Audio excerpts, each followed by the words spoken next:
Olá, meu nome é Fernando Nascimento, eu sou da Associação do Senhor Jesus e tenho a alegria de poder, a partir de agora, acompanhar você nessa jornada na qual nós vamos conversar a respeito de uma das histórias mais lindas do cristianismo. Uma graça que tem recebido o nome de batismo no Espírito Santo. Frutos dos mais diversos nós já podemos contar, já podemos verificar.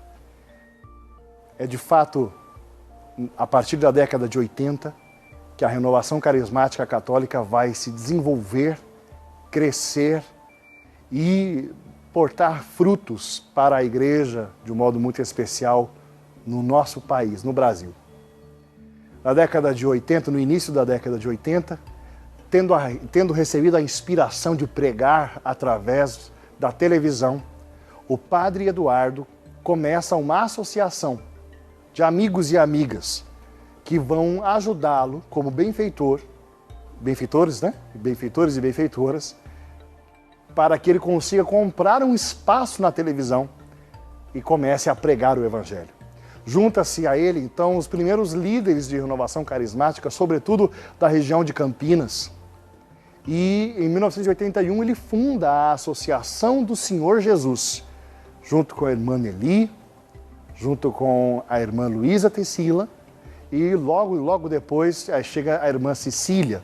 São esse grupo, né, que funda a Associação do Senhor Jesus. No momento de oração, um grupo de pessoas, tivemos uma profecia que foi confirmada pela palavra de Deus, que essa obra seria tão grande que nem poderíamos imaginar. Numa tarde, estava eu, o Vicente, né? A irmã Nelly, a irmã Luísa, o padre Eduardo, o padre Alberto hoje, né? Que ele era seminarista. Padre João Assunção, que também era seminarista naquele tempo. E estávamos de pé, assim, em círculo, de mãos dadas, rezando.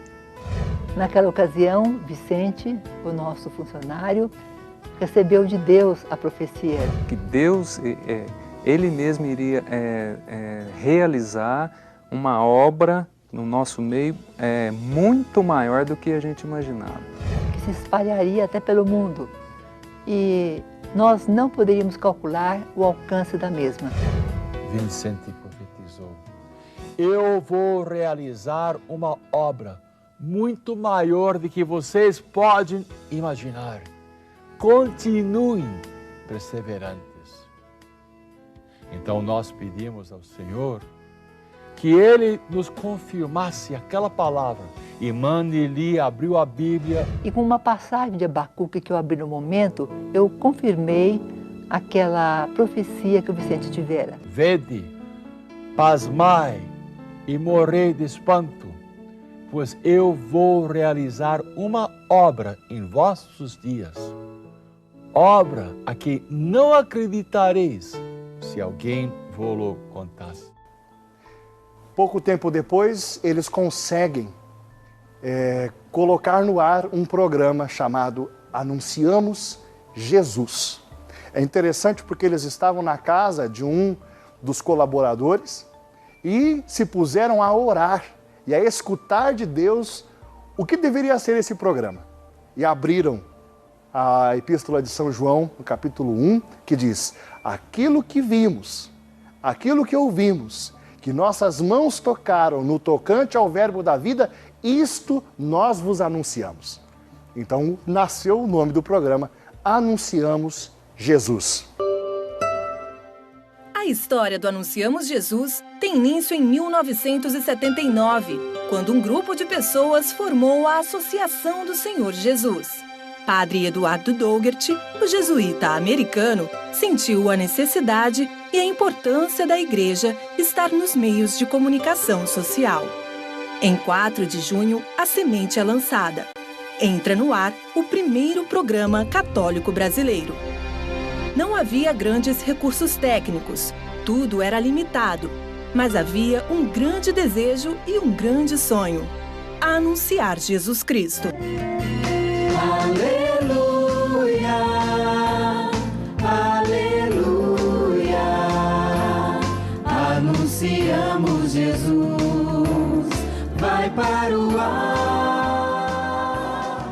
E os primeiros programas, de fato, gravamos com aquela câmera que nós temos lá embaixo, pequena, que até fui a primeira câmera, trabalhei muito com aquela câmera. Nós gravávamos com ela e gravávamos fora, porque nós não tínhamos lugar. Gravávamos muito lá no bosque.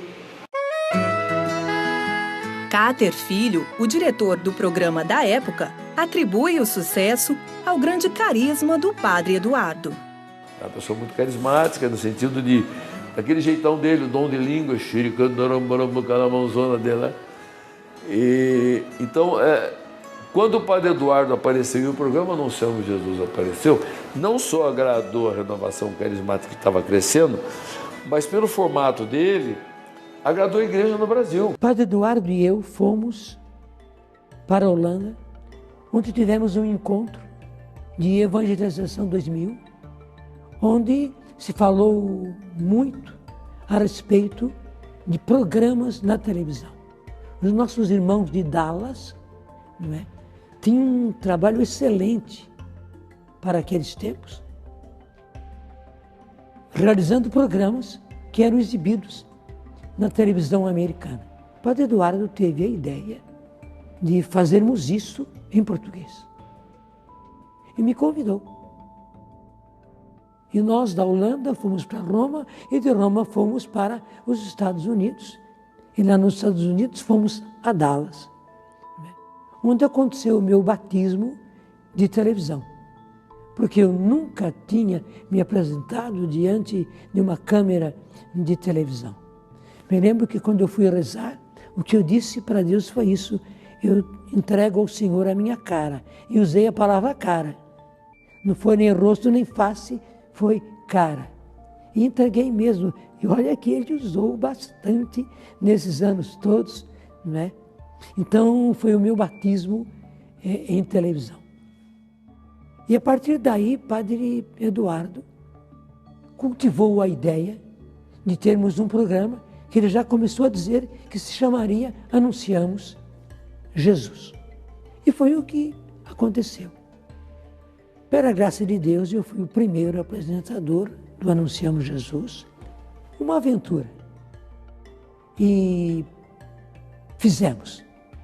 Toda semana estava pronto um programa Anunciamos Jesus, que foi para o ar em várias emissoras e cada vez em emissoras de maior potência, de maior alcance, né? E pela graça de Deus foi um sucesso.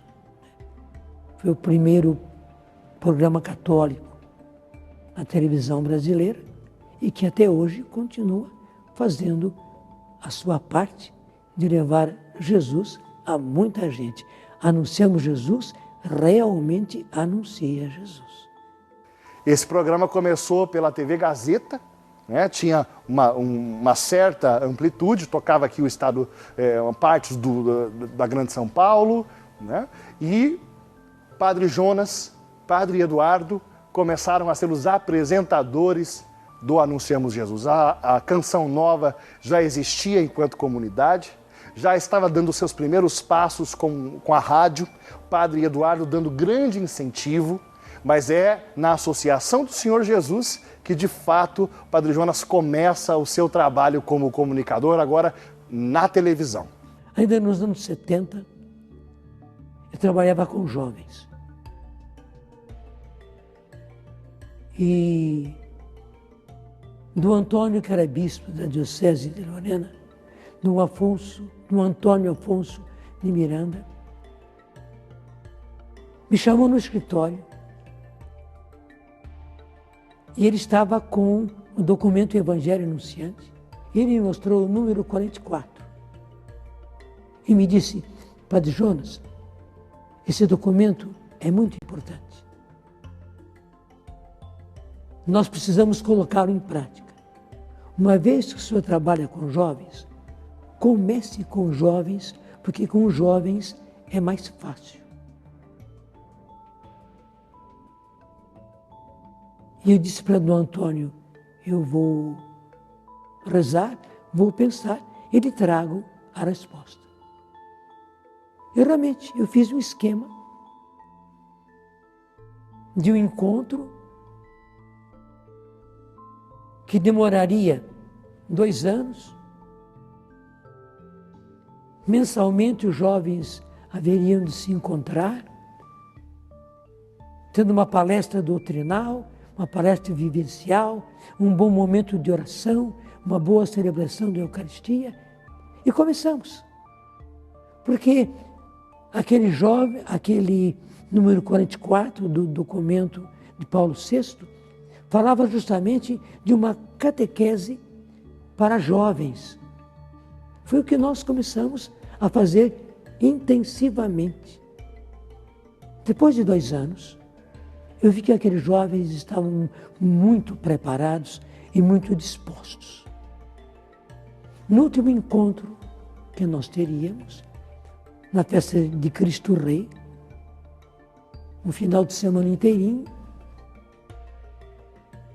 eu tive a ousadia de fazer para aqueles jovens um desafio. Quem quer, quem está disposto a deixar a sua casa, a sua família, seus estudos, seus trabalhos, até mesmo o seu namoro, e vir viver em comunidade, para vocês fazerem aquilo que eu faço com vocês. E para meu espanto, uma turma muito grande ficou em pé. Eu disse, vocês não entenderam nada, sentem-se. E carreguei as cores, dizendo, vocês têm que deixar a sua casa, a sua família, vocês têm que deixar os seus estudos, até mesmo o seu namoro. E fui explicando para eles. Quem assim mesmo está disposto a dar este passo? E um grupo igualmente grande se levantou. Então eu disse, então façam o seguinte, quem realmente puder se desvencilhar dos seus trabalhos, dos seus estudos, para vir viver em comunidade, e quem conseguir a licença dos seus pais, porque é preciso que você tenha a licença dos seus pais. Pode ser que seus pais não entendam, mas eles precisam permitir. Então escreva uma carta para mim e nós começaremos. E foi o que aconteceu. E no começo do ano seguinte, 2 de fevereiro de 1978, nós começávamos com 12. E aí foi o início da Canção Nova. Tudo muito novo. Nós não sabíamos ainda viver em comunidade. Aprendemos a viver em comunidade, vivendo. Na década de 80 nós vemos nascer, além da Canção Nova, além da Associação do Senhor Jesus, além do primeiro programa de televisão católico do qual se tinha notícia, que é o Anunciamos Jesus, a gente vê nascer a comunidade católica Shalom.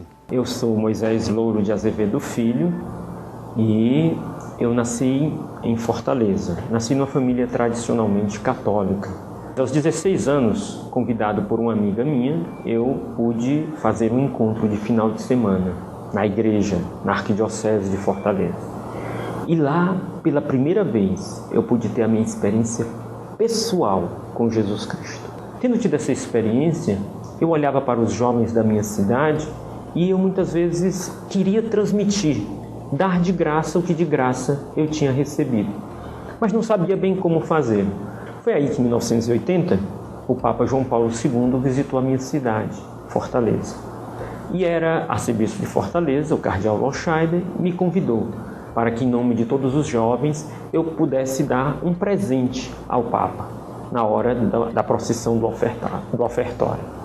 Eu fiquei muito feliz e perguntei ao cardeal, que presente eu devo dar? Ele me disse, você é que deve escolher. E eu fiquei surpreso. O que um jovem de 20 anos pode te dar de presente ao Papa? Me coloquei em oração, em escuta de Deus, e então a inspiração veio forte. O desejo e a inspiração de dar a minha vida e a minha juventude para evangelizar os jovens os homens e as mulheres que estão longe de Cristo e longe da igreja. E foi isso que eu fiz naquele dia.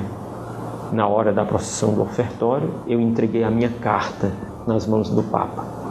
Na carta, eu ofertava a minha vida e a minha juventude.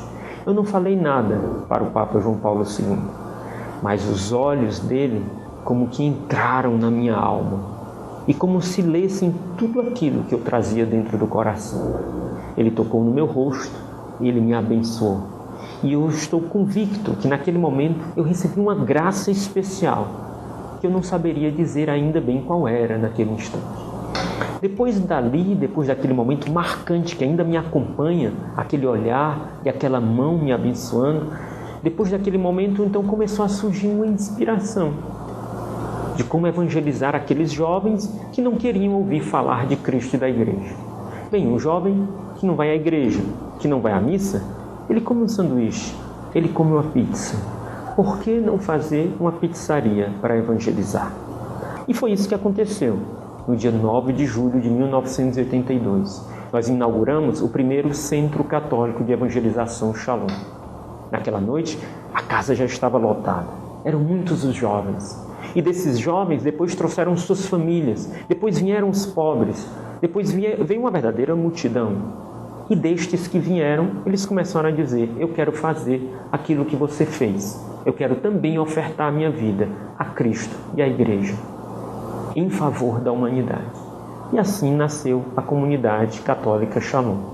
Na década de 80, nós vemos nascer diversas comunidades que vão dando força à renovação carismática, a ponto de nós começarmos a fazer, nos estádios da capital, aqui de São Paulo, os grandes cenáculos. Primeiro no Pacaembu, depois no Morumbi, 80, 90, 100, chegamos a 150 mil pessoas que vinham de todo o Brasil celebrar Jesus.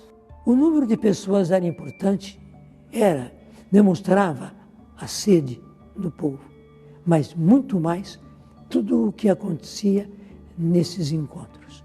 O Cenáculos levou conversão a muita gente. O Cenáculos levou transformação de vida a muita gente. O Cenáculo levou cura física, cura interior, cura espiritual a muita gente. O Cenáculo suscitou muitas vocações.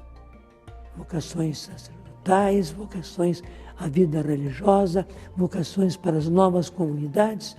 O Cenáculo realizou aquilo que o nome diz. Ele foi cenáculo. Ali se derramava o Espírito Santo. Naqueles estádios, orações carismáticas aconteciam de um modo natural. Nós víamos desde sacerdotes a pessoas simples e humildes como a famosa tia Laura. Tia Laura dali do Vale do Paraíba, pouca escolaridade tinha, mas era totalmente usada por Deus, sobretudo com dom de cura. Quando tia Laura começava a anunciar através da palavra de ciência as curas, as pessoas dentro do estádio mesmo iam se levantando as suas mãos para acenar e dizer: sou eu a pessoa que ela está dizendo, estou sendo curado. Nessa época, Padre de Grandes vinha ao Brasil pregando a palavra de Deus com força e com sinais. Nesta época, Padre Emiliano Tardif surge e começa a pregar também, pregava no mundo inteiro, veio várias vezes ao Brasil. Nós tivemos Padre Dario Bittencourt, um padre colombiano que morava nos Estados Unidos e começou a pregar no Brasil. Surgiram grandes comunidades, grandes pregadores durante toda a década de 80. No final da década de 80, o Conselho Nacional já está constituído. Há diversos serviços da renovação carismática para a música, para pregadores, para a intercessão. Já havia esses serviços.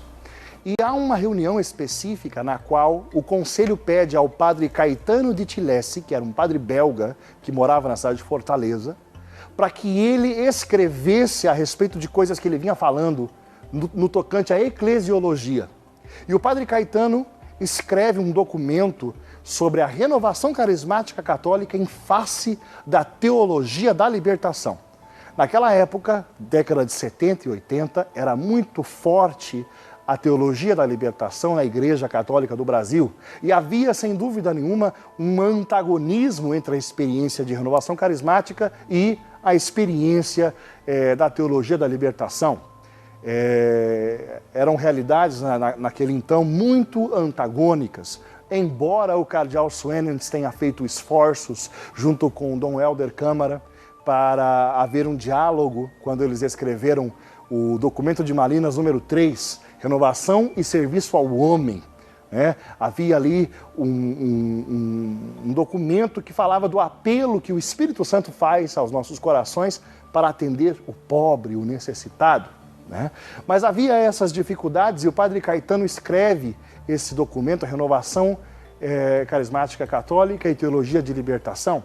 Nessa época havia toda uma coleção de livros, muitos livros traduzidos do inglês, trazidos pelo padre Eduardo, que constantemente se preocupa pela formação da renovação. Então ele é o que monta a primeira coleção de formação chamada Novo Pentecostes, que foi publicada pela Loyola, pela Edições Loyola, e se preocupa para que os líderes de renovação possam fazer a apologia da sua experiência diante de todos os desafios que se apresentavam.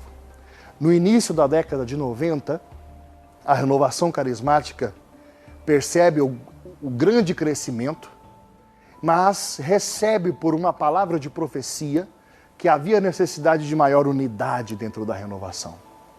Então, algumas palavras começam a surgir: identidade, missão, unidade. E sob esses três pilares, identidade, missão e unidade, nasce a ofensiva nacional. Os grandes líderes de renovação, Tácito Coutinho, que era o coordenador da Comissão Nacional de Serviços, Emir Nogueira, cofundadora do Shalom, participa ativamente da ofensiva nacional, da criação de um pensamento que una a renovação, que mostre qual é a sua identidade e coloque a renovação em missão. Nasce nesse período a Escola Paulo Apóstolo, para formar os carismáticos e dar-lhes, de novo, identidade, unidade e preparo missionário. A década de 90 é, de verdade, a década da explosão da renovação carismática católica. Nós começamos a ver na grande mídia padres que começam a aparecer como carismáticos. É nessa época que surge como um grande fenômeno a vocação e o ministério do padre Marcelo Rossi. No ABC paulista surge o padre Marcelo Rossi e a sua paróquia já não tinha mais lugar, ele tem que ir trocando de lugar porque a multidão que o segue é imensa. Ele começa a visitar os principais programas de televisão da TV aberta brasileira e não diria nem que foi um crescimento, foi um verdadeiro inchaço. A renovação cresce a ponto de, em qualquer lugar que você vai da igreja no Brasil, você encontra manifestações de renovação carismática. A partir daquele momento, a igreja no Brasil nunca mais é a mesma. A ponto de um grande cardeal, Dom Lucas Moreira Neves, que era prefeito da Congregação para o Clero, dizer que, graças à renovação carismática católica, o Brasil foi salvo de um possível cisma, porque havia um magistério paralelo caminhando, para um lado, e a renovação foi um dos sopros, talvez um dos principais sopros de espiritualidade que trouxe um coração verdadeiramente católico para o povo brasileiro. Nós fomos nos preparando para a virada do milênio. O saudoso Papa São João Paulo II convoca 3 anos de preparação. E nós temos o ano do Pai, o ano do Filho e o ano do Espírito. Em 1998 foi proclamado o ano do Espírito Santo. E neste ano, todos os movimentos eclesiais se reuniram na cidade de Roma. E o Papa João Paulo II fala a todos os movimentos, fala a renovação carismática e diz: vocês são a primavera da igreja, o florescer da igreja. E diz para a renovação carismática, e diz para os movimentos: a frase que era de Santa Catarina de Sena: se vocês forem o que vocês têm que ser, incendiarão o mundo inteiro. A partir desse período, a renovação já havia crescido, já havia se expandido por todo o mundo, de modo muito especial, agarrado grande força no nosso país. São mais de 800 comunidades de vida e aliança. Surgiram congregações, surgiram fraternidades. Nós temos 2 estações de televisão de âmbito nacional de identidade carismática. Rádios e mais rádios, presença na internet, vidas sendo transformadas. Um dos maiores berços de vocações à vida consagrada e religiosa, sacerdotal, no Brasil é a renovação carismática católica, tendo de pessoas que vão ao clero diocesano a monges que saíram dos grupos de oração da renovação, encontraram sua vocação e hoje são carmelitas, hoje são cistercienses e por aí vai. Grandes frutos. Chegamos a um momento belíssimo. O Papa Francisco, cardeal Jorge Mário Bergoglio, de Buenos Aires, que era orientador da renovação carismática em Buenos Aires, é eleito Papa. E em 2014, num estádio cheio, com 50 mil carismáticos, ele diz àquela multidão: compartilhem com todos na igreja o batismo no Espírito Santo. Isto é o que o Papa espera de vós. E a partir deste momento, 2014, 2015, 2016, até o Jubileu de Ouro em 2017, o Papa, de modo amoroso, começa a falar a renovação carismática. Até aquele momento, existia já um serviço internacional da renovação no Vaticano, chamado ICRIS, International Catholic Charismatic Renewal Service, os serviços internacionais da renovação carismática católica. Existia também, só para atender as comunidades, a Fraternidade Católica de Comunidades e Associações Carismáticas de Aliança. Pois o Papa cria, a partir de 2017, um único serviço. Ele mesmo cria uma associação pública de fiéis chamada Caris.